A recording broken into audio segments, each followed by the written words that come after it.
সংস্কারের নামে তামাশা করছে অন্তর্বর্তী সরকার, মন্তব্য রিজভীর। নির্বাচন দীর্ঘায়িতের ষড়যন্ত্র দেখছেন ফখরুল।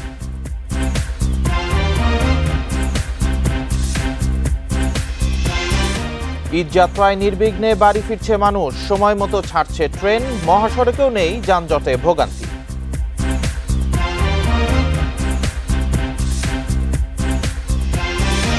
ঈদের ছুটিতে রাজধানীতে ৭১টি নিরাপত্তা চেকপোস্ট, নাশকতার কোনো শঙ্কা নেই বলছেন উপদেষ্টা।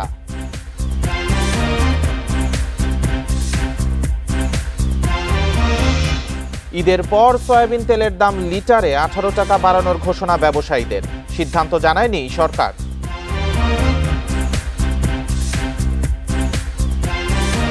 এই ঈদে জামা জুতো অ্যাক্সেসরিজের ডিসকাউন্ট। স্বাগত। বিরতিহীন রাত ৯টায় বাংলাদেশে আপনাদের সাথে আছি রাকিব আহমেদ। এতক্ষণ শিরোনামগুলো জানাচ্ছিলাম, এবার জানাবো বিস্তারিত খবর।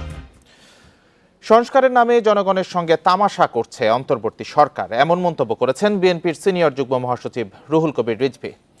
দুপুরে সিরাজগঞ্জের তামাই গ্রামে ঈদ উপহার বিতরণ অনুষ্ঠানে তিনি এ মন্তব্য করেন। বলেন, অন্তর্বর্তী সরকার কেবল সংস্কার প্রস্তাব করতে পারে, কিন্তু তা আইনীকরণ করবে জনগণের নির্বাচিত সরকার। অথচ এই বিষয়টি সামনে রেখে কখনো ডিসেম্বরে, কখনো মার্চে, আবার কখনো জুনে নির্বাচন হবে বলে জনগণের সঙ্গে লুকোচুরি করা হচ্ছে। এ সময় তিনি বলেন, যে দল ৭১-এ স্বাধীনতার বিরোধিতা করেছিল তারা গণপরিষদ চাইলেও যারা বৈষম্য বিরোধী আন্দোলন করেছেন তারা কার ইন্ধনে গণপরিষদ চান তা খুঁজে বের করতে হবে।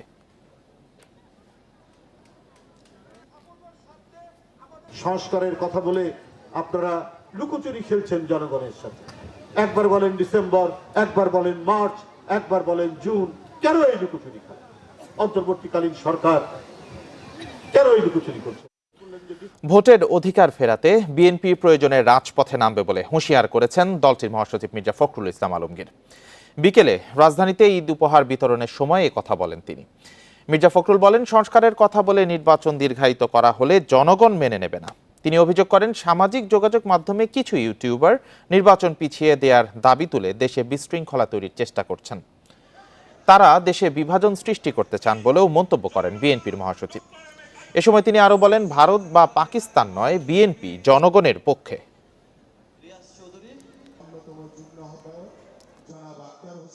আমরা এখন রাস্তায় নামি না, জনগণের স্বার্থে যদি কোনো বিঘ্ন সৃষ্টি করা হয় তাহলে বিএনপি আবার মাঠে নামবে।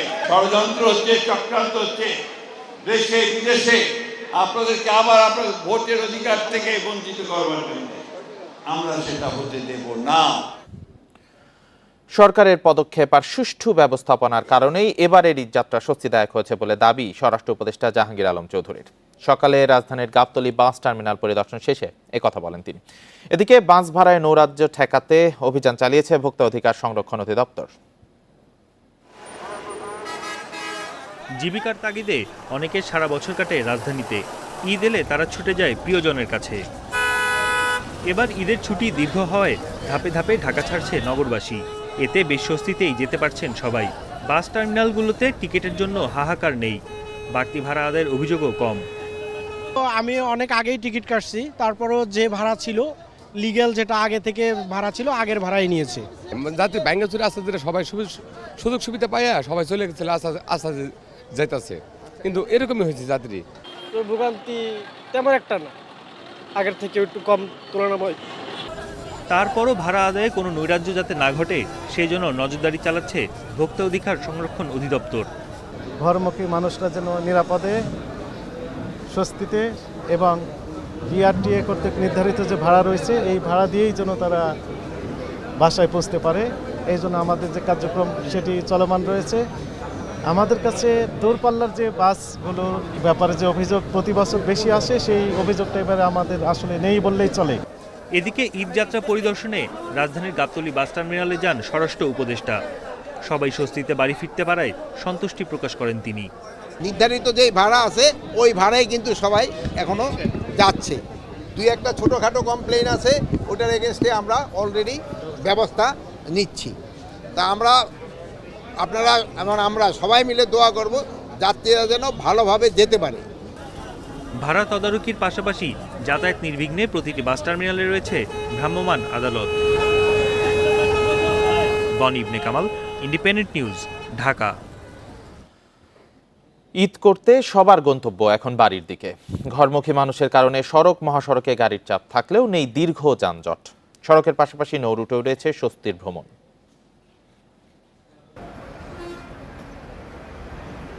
ঢাকা ময়মনসিংহ ঢাকা টাঙ্গাইল মহাসড়কে যাত্রীদের ভিড় রয়েছে। সড়কে বেড়েছে যানবাহনের চাপও। গাজীপুরে চান্দানা চৌরাস্তায় যান চলাচল করছে ধীর গতিতে। তবে নেই চিরচেনা যানজট। অনেকটা স্বস্তি নিয়ে গন্তব্যে যেতে পারছেন সাধারণ মানুষ। ঢাকা মাওয়া এক্সপ্রেসওয়েতেও যানবাহনের চাপ কম। বাসের পাশাপাশি প্রাইভেট কার ও মোটরসাইকেল নিয়েও ছুটছে দক্ষিণবঙ্গের মানুষ। এদিকে ঢাকা টাঙ্গাইল যমুনা সেতু মহাসড়কে স্বাভাবিক গতিতেই চলছে যানবাহন। রাস্তাঘাট এবার খুবই সুন্দর, ক্লিয়ার, গাড়ি ঘোড়া চালায় কোনো সমস্যা নাই, যানজট নাই। কুড়িগ্রাম গেছিলাম, কুড়িগ্রাম থেকে আসলাম, কোনো যানজট নাই। অনেক খুশি হয়েছি, আমরা তাড়াতাড়ি আসতে পারতেছি, তখন অনেক ভালো লাগতেছে, আগের চেয়ে অনেক তাড়াতাড়ি আসতে পারতেছি এখন। ঢাকা চট্টগ্রাম মহাসড়কে যান চলাচল স্বাভাবিক রাখতে পুলিশের টহল জোরদার করা হয়েছে। মানুষ যেন নির্বিঘ্নে এবং সুন্দরভাবে ঈদ যাত্রা করতে পারে, তার জন্য আমরা নিরলসভাবে কাজ করে যাচ্ছি এবং সুশৃঙ্খলভাবে নিরাপদে একটা ঈদ যাত্রা উপহার দিতে পারবো এই আশাবাদ রাখি। বরিশাল সহ বিভিন্ন লঞ্চ টার্মিনালে নিরাপত্তা জোরদার করা হয়েছে। এছাড়া পাটুরিয়া, দৌলতদিয়া ও আরিচা কাজিরহাট নৌ রুটে স্বস্তিতে পারাপার হচ্ছেন যাত্রীরা। রাতবাড়ী দৌলতদিয়া ফেরিঘাটেও নেই গাড়ির সারি। রেশমি নন্দী, ইন্ডিপেন্ডেন্ট নিউজ। ঈদ যাত্রা নিয়ে আরো জানাতে রাজধানীর সদরঘাট থেকে যোগ দিয়েছেন সহকর্মী আরাফাতুর রহমান। আরাফাত, এবার তো সেই চিরচেনা যে ভোগান্তি ঈদ যাত্রায় সেটি এবার নেই, অনেকাংশেই নেই আর কি। তো এখন পর্যন্ত নৌপথে যাত্রা কেমন দেখছেন? সর্বশেষ বিআইডব্লিউটিএ তথ্য অনুযায়ী রাত 8:10 পর্যন্ত ঢাকা নৌবন্দরে 96টি লঞ্চ, বিভিন্ন রুটের লঞ্চ ঢাকা এসেছে এবং ঢাকা থেকে 100টি লঞ্চ ছেড়ে গেছে। এবং সেই অর্থে এখানে এখনও যেই ভিড় আমরা দেখতে পাচ্ছি, বিআইডব্লিউটির কথা মতে এই ভিড় 9টা, 9:30টার পর সর্বশেষ লঞ্চটি ছেড়ে যাওয়ার পর আর থাকবে না। ওনারা যেটি বলতে চাচ্ছেন যে এখনও অন্তত 20টি লঞ্চ এইখানে স্ট্যান্ড বাই হিসেবে রাখা হয়েছে এবং এই লঞ্চগুলো ছেড়ে যাবে 9:30, 9:30 এবং 10টার মধ্যে এই লঞ্চগুলো ঢাকা ছেড়ে যাবে। অর্থাৎ যে দূরত্বগুলো বেশি, ভোলা, হাতিয়া যে লঞ্চগুলো রয়েছে এগুলো 10টার ভিতর ছেড়ে যাবে। চাঁদপুর থেকে শুরু করে কম দূরত্বের যে লঞ্চগুলো সেটি 12টা পর্যন্ত ছেড়ে যাবে। এবং তারা বলছেন যে আরও কিছু লঞ্চ এইখানে নদী বন্দরের আশপাশে রাখা হয়েছে। যদি যাত্রী বেশি হয় তখন তারা আরও কিছু লঞ্চ 10টার ভিতরে এখানে দিতে পারবেন বলে তারা জানিয়েছেন। এবং বিভিন্ন শিপিং লাইন, যারা বড় বড় শিপিং লাইন রয়েছে তাদের শিপিং লাইনগুলোকেও এনে তারা এই ব্যবস্থাপনা করতে পারবেন। তবে অভিজ্ঞ বিআইডব্লিউটির কর্মকর্তারা বলছেন যে তারা এই যে যাত্রীর চাপ, আজকে সবচেয়ে বেশি যাত্রীর চাপ ছিল, সেটি মোটামুটি 8টা, 8:30টার মধ্যেই যে লঞ্চগুলো গিয়েছে তার ভিতরে কভার করে ফেলেছেন। এবং 8টার লাইভে আমরা দেখেছি যে তশরিফ 4 নামে যে লঞ্চটির কথা আমরা বলেছিলাম, যেটি 8:30টায় ছেড়ে যাওয়ার কথা ছিল, আমরা দেখেছি ঠিক 8:30টার সময় এটি নোঙ্গর উঠিয়ে ঢাকা নৌবন্দর থেকে চলে গেছেন, এটি দেরি করেননি। আর ভিড়ের বিষয়টিতে আমরা যেটা বলছি, আমরা অন্তত এখানে এই লাইনে দাঁড়ানো 4টি লঞ্চে আমরা গিয়েছি এবং 4টি লঞ্চে দেখেছি যে ডেকে, অর্থাৎ একেবারে নিম্ন আয়ের মানুষ যেখানে বসেন সেই ডেকে আমরা দেখেছি যে ডেকে কিন্তু আসলে কোনো সিট রাখার ব্যবস্থা আসলে থাকে না। ডেকে সবসময় অতিরিক্ত যাত্রী হয়ে যাওয়ার সুযোগ থাকে। আমরা ডেকে দেখেছি যে অতিরিক্ত যাত্রী হয়ে যাত্রীরা যাচ্ছেন এবং সেই ডেকে আমরা দেখেছি যে আসলে অনেক যাত্রী ছিল এবং ওইখানকার যেই যাত্রীরা ছিল তারা আমাদের বলেছেন যে ডেকে অন্যান্য বারের চেয়েও বেশি যাত্রী হিসেবে উঠানো হচ্ছে। আর বেশি ভাড়ার বিষয় যদি আমরা বলতে চাই যে সরকার, আমরা 4টি লঞ্চে দেখেছি যে ধরেন হাতিয়ার যে ডেস্টিনেশন সেইখানে সর্বোচ্চ ভাড়া দেওয়া আছে ডেকে 510 টাকা। আমরা সেটা দেখেছি যেখানে লেখা আছে 510 টাকা, কিন্তু যাত্রীরা বলছেন যে এর ভিতরে যারা 300 টাকার দূরত্ব, 400 টাকার দূরত্ব বা 250 টাকার দূরত্ব যেখানে যাবেন তাদেরকেও ওই 500 টাকারই দিতে হবে বলে বলা হচ্ছে। এই ধরনের একটি অভিযোগ তারা করছেন। আর অন্যান্য যাত্রীরা যারা বলছেন যে অন্যান্য বারের তুলনায় এবার তারা কিছুটা স্বস্তিতে আছেন, কারণ এবার তারা অন্তত লঞ্চ পাচ্ছেন এবং মোটামুটি ঈদের যে যাত্রা, সেই যাত্রাটা অনেক স্বস্তিতে আছেন। অন্যান্য বারের তুলনায় বিআইডব্লিউটি থেকে শুরু করে যে ব্যবস্থাপনা কিছুটা ভালো আছে এবং পর্যাপ্ত লঞ্চ পাওয়া যাচ্ছে এবং তারা ছোটখাটো কিছু অভিযোগ ছাড়া মোটামুটি স্বস্তিতেই যাত্রা করছেন এবার যাত্রীরা। আরাফাতুর রহমান, আপনাকে ধন্যবাদ। সদরঘাট থেকে জানাচ্ছিলেন সহকর্মী আরাফাতুর রহমান। ঈদের ছুটিতে অনেকটাই ফাঁকা হয়ে গেছে রাজধানী ঢাকা, নেই যানজটে ভোগান্তি। গণপরিবহন কম থাকায় দীর্ঘ সময় অপেক্ষা করতে হচ্ছে যাত্রীদের। এবার ঢাকায় কোনো নিরাপত্তার শঙ্কা নেই বলে জানিয়েছেন স্বরাষ্ট্র উপদেষ্টা। রাজধানীতে ৭১টি নিরাপত্তা চেকপোস্ট বসানো হয়েছে বলে জানিয়েছে ডিবি। রাজধানীর শ্যামলী এলাকা, ব্যস্ততম সড়কে সারাক্ষণ লেগে থাকে যানজট। তবে এখনকার চিত্র অনেকটাই ভিন্ন, নেই চিরচেনা সেই যানজট ভোগান্তি। ঈদের ছুটিতে এরই মধ্যে অনেকটা ফাঁকা হয়ে গেছে নগরী। শনিবার রাজধানীর গাবতলী, শ্যামলী, আগারগাঁও, মিরপুর, মহাখালী, কারওয়ানবাজার, গুলশান সহ রাজধানীর বিভিন্ন সড়কে গণপরিবহনও ছিল কম। এতে গাড়ির জন্য দীর্ঘ সময় দাঁড়িয়ে থাকতে দেখা যায় অনেককে। এটা গাড়ি অনেক তো বাইরে চলে গেছে, তাই তো লোকজন ঢাকা শহরে এখন কম। রাস্তায় তো গাড়ি নেই, নিউ মার্কেট যাবো কোনো গাড়িই পাচ্ছি না। যাত্রী কমই পাওয়া যাচ্ছে, অ্যাপসে ওরকম টিপ আসতেছে না। যানজটহীন রাজধানীতে স্বাচ্ছন্দ্যে গাড়ি চালাতে পেরে খুশি চালকরা। দ্রুত যে কোনো জায়গায় পৌঁছতে পারছেন তারা। সারাক্ষণ যানজটের ভিতর গাড়ি চালাইছি, এখন মনে করেন যে পুরা ফ্রি, এটা ফিলিংসই অন্যরকম লাগতেছে। ফাঁকা জায়গায় রাস্তায় চালাইতে তো মনে করেন যে ভালোই লাগতেছে। এদিকে মনে হয় যে আবার কামাই কমে গেছে আমাদের। এই রাস্তাঘাট একদম খালি, নিজের ইচ্ছা মতো ঘোরা যায়, সব জায়গায় যাওয়া যায়, একটা স্বস্তি কাজ করে আর কি। ঈদের রাজধানীকে নিরাপদ রাখতে ৭১টি চেকপোস্ট স্থাপন করা হয়েছে বলে জানান ডিবির অতিরিক্ত কমিশনার। জানান, মার্কেট ও বাসাবাড়ির নিরাপত্তায় কাজ করবে বিশেষ টিম। জননিরাপত্তা বিধানে 2 পালায় ডিএমপির 667টি টহল টিম দায়িত্ব পালন করে আসছে। ৭১টি পুলিশি চেকপোস্ট বসানো হয়েছে। জাল টাকা তৈরি ও সরবরাহ রোধে ডিবি অত্যন্ত তৎপর রয়েছে। এদিকে ঢাকায় এবার ঈদের ছুটিতে নাশকতার শঙ্কা নেই বলে জানিয়েছেন স্বরাষ্ট্র উপদেষ্টা। আর কোনো ধরনের নাশকতার চেষ্টা হলে জনগণকে নিয়ে তা মোকাবিলা করার কথা জানান তিনি। এখানে আল্লাহ দিলে কোনো ধরনের ষড়যন্ত্রের হুমকি নাই, আর ষড়যন্ত্রের যদি কোনো হুমকি থাকে আপনারাই মোকাবেলা করবেন আমাদের সাথে মিলে। আমরা চেষ্টা করতেছি পুরাটা ঈদে যেন আল্লাহ লোকেরা ভালোভাবে যেতে পারে এবং তারা আবার যেন ভালোভাবে ফিরে আসতে পারে। সারা দেশে নিরাপত্তা নিশ্চিতে সব বাহিনীর ছুটি বাতিল করা হয়েছে বলেও জানান উপদেষ্টা। জাহিদুল ইসলাম, ইন্ডিপেন্ডেন্ট নিউজ, ঢাকা। ঈদের পর তেলের দাম বাড়াতে যাচ্ছে ব্যবসায়ীরা। বোতলজাত সয়াবিনের দাম লিটারে 18 টাকা ও খোলা সয়াবিনের দাম 13 টাকা বাড়াতে চান তারা। কর সুবিধার মেয়াদ শেষ হয়ে যাওয়ায় 1 এপ্রিল থেকে নতুন দাম কার্যকরের ঘোষণা দিয়েছেন ব্যবসায়ীরা, যদিও এখনো কোনো সিদ্ধান্ত জানায়নি বাণিজ্য মন্ত্রণালয়।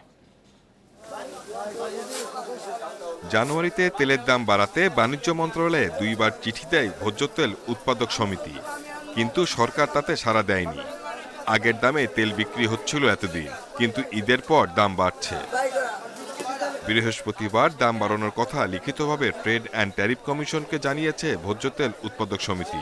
নতুন সিদ্ধান্তে 1 লিটার বোতলজাত সয়াবিন তেলের দাম 18 টাকা বাড়িয়ে নির্ধারণ করা হয়েছে 193 টাকা। একইভাবে খোলা সয়াবিন ও পাম তেলের দাম 13 টাকা বাড়িয়ে নির্ধারণ করা হয়েছে 170 টাকা লিটার। রোজার আগে দাম সহনীয় রাখতে কয়েক দফায় ভোজ্য তেলের আমদানি, উৎপাদন ও ব্যবসায়ী পর্যায়ে কর ছাড় দেয় সরকার। এর মেয়াদ শেষ হচ্ছে 31 মার্চ, তাই কর সমন্বয় করে তেলের নতুন দাম নির্ধারণ করা হয়েছে বলে দাবি ব্যবসায়ীদের। 31 মার্চ তো আসলে আপনার ভ্যাটের অব্যাহতিটা শেষ হয়ে যাচ্ছে, তো তার মানে আপনার 1 তারিখের পর থেকে আমরা যা পণ্য সরবরাহ করব এটার উপরে ভ্যাট আরোপ হবে আর কি। এখন কাস্টমারকে ওই ভ্যাটটা দিয়েই পণ্য কিনতে হবে। বাজারে ভোজ্য তেলের দাম বাড়ার খবরে দুশ্চিন্তায় ভোক্তারা। দাম নিয়ন্ত্রণে তাগিদ তাদের। এখন হয়তো চলতে পারতেছে না, আবার অনেক কষ্ট হইতেছে। আবার যদি দাম বাড়াতো তা আরো মরণ ছাড়া পথ নাই। পোলাপান পড়ালেখার খরচ সব দিক দিয়ে আমাদের বেশি একটা হয়ে যায় আর কি, জামালায় পড়ে যায়। জিনিসপত্র দাম বাড়লে একটু কম থাকলে আমাদের জন্য ঠিক সেফটি পাইস হয় আর। বোতলজাত সয়াবিনের দাম সবশেষ বাড়ানো হয়েছিল গত 9 ডিসেম্বর। তখন লিটার প্রতি দাম নির্ধারণ করা হয় 175 টাকা। Shahid Ahmed, independent news, Dhaka. চীনে 4 দিনের সরকারি সফর শেষে দেশে ফিরেছেন প্রধান উপদেষ্টা অধ্যাপক মোহাম্মদ ইউনূস। শনিবার রাত 8:10 হযরত শাহজালাল আন্তর্জাতিক বিমানবন্দরে নামেন তিনি। বেইজিং ক্যাপিটাল আন্তর্জাতিক বিমানবন্দর থেকে ডক্টর ইউনূসকে বিদায় জানান চীনের প্রেসিডেন্ট শি জিনপিং এর চিফ প্রোটোকল অফিসার ও পররাষ্ট্র মন্ত্রণালয়ের সহকারী মন্ত্রী হং লেই। ইউনূস চীনে পৌঁছান বুধবার। শুক্রবার প্রধান উপদেষ্টা চীনের প্রেসিডেন্ট শি জিনপিং এর সঙ্গে বৈঠক করেন। শি এর সঙ্গে বৈঠকের পর মোহাম্মদ ইউনূস প্রেসিডেন্সিয়াল বেইজিংয়ে চীনা ব্যবসায়ী নেতাদের সাথে একটি ইনভেস্টমেন্ট ডায়ালগে অংশ নেন। ইউনূসের এই সফরে বাংলাদেশ ও চীনের মধ্যে একটি চুক্তি ও 8টি সমঝোতা স্মারক সই হয়েছে। এছাড়া বাংলাদেশ চীন সরকার ও ব্যবসায়ীদের কাছ থেকে 210 কোটি মার্কিন ডলারের ঋণ, অনুদান ও বিনিয়োগের প্রতিশ্রুতি পেয়েছে।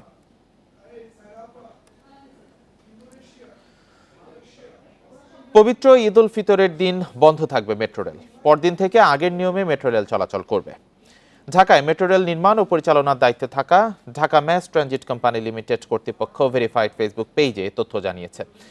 চলতি মাসের শুরুর দিকে রমজান মাসের জন্য মেট্রো রেলের নতুন সময়সূচি নির্ধারণ করে কর্তৃপক্ষ। প্রথম 15 দিন সময়ের কোনো হেরফের না হলেও শেষ 15 দিন ট্রেন চলাচলের সময় উভয় দিকে 1 ঘন্টা করে বাড়ানোর সিদ্ধান্ত নেওয়া হয়। মেট্রো রেল কর্তৃপক্ষ জানিয়েছে রমজানের শেষ 15 দিন মতিঝিল থেকে সর্বশেষ ট্রেন 9:40 এবং উত্তরা থেকে সর্বশেষ ট্রেন 9টায় ছাড়বে। গত ঈদ উল আজহার দিনও মেট্রো রেল চলাচল বন্ধ ছিল।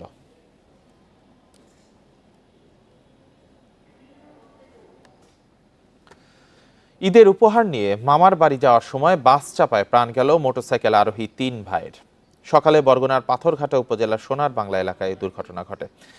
এলাকাবাসী জানিয়েছে 2 বছর আগে পানিতে ডুবে মারা গেছে তাদের আরেক ভাই। এবার বাকি 3 জনকে হারিয়ে পাগল প্রায় তাদের স্বজনেরা। 3 সহোদর ভাইয়ের নিথর দেহের পাশে পড়ে আছে ঈদের রঙিন পোশাক। চারদিকে স্বজনদের আহাজারি। 3 সদস্যকে হারিয়ে বিষাদে পরিণত হয়েছে পরিবারের ঈদের আনন্দ। শনিবার সকালে ঢাকাগামী রাজীব পরিবহনের বাসের চাপায় নিহত হন পিরোজপুরের মঠবাড়িয়ার টিকিকাটা ইউনিয়নের নাসির খানের ছেলে নাইমুজ্জামান শুভ, শান্ত ও নাদিম। স্বজনরা জানান নাইমুজ্জামান শুভ ঢাকায় একটি বেসরকারি প্রতিষ্ঠানে কাজ করতেন। শনিবার ভোররাতে বাড়িতে আসেন। সকালে ছোট 2 ভাই শান্ত ও নাদিমকে নিয়ে মোটরসাইকেলে করে পাথরঘাটার কেরাতপুর মামার বাড়িতে ঈদের বাজার দিতে গিয়ে এই দুর্ঘটনা ঘটে। আমাদের এই লাইনে আমরা রাজীব পরিবহন চাই না। আমাদের এই লাইনে যদি 20টা দুর্ঘটনা ঘটে, 20টার ভিতরে আপনার 18টা ঘটে রাজীব পরিবহনের।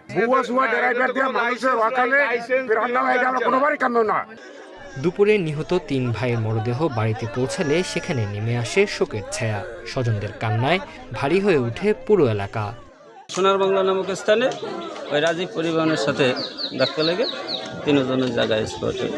ওই দিক দিয়ে বাস আইছে আর এই দিক দিয়ে ওই গাড়ি গেছে, ওই একসাথে গাড়ির তো সব ঢুকে গেছে। এদিকে দুর্ঘটনার পরই পালিয়েছেন বাসের চালক। তবে আটক করা হয়েছে হেল্পার ও সুপারভাইজারকে। জব্দ করা হয়েছে বাসটি। রাজীব পরিবহন এবং যে মোটরসাইকেল দুর্ঘটনার শিকার ওরা আপন 3 ভাই ছিল। মুখোমুখি সংঘর্ষ সকাল 8:45টার দিকে ঘটনা। তো ওরা 3 ভাই স্পট ডেথ। নাসির খান ও শিউলি বেগম দম্পতির 4 সন্তান। এর মধ্যে ছোট ছেলে পানিতে ডুবে 2 বছর আগে মারা যায়। Tanzil Hasnat, Independent News. আর এই ছিল এখনকার সংবাদে। ইন্ডিপেন্ডেন্ট টেলিভিশনের সব খবর আরো বিস্তারিত জানতে চোখ রাখুন ফেসবুক, ইউটিউব, এক্সে। ধন্যবাদ সবাইকে।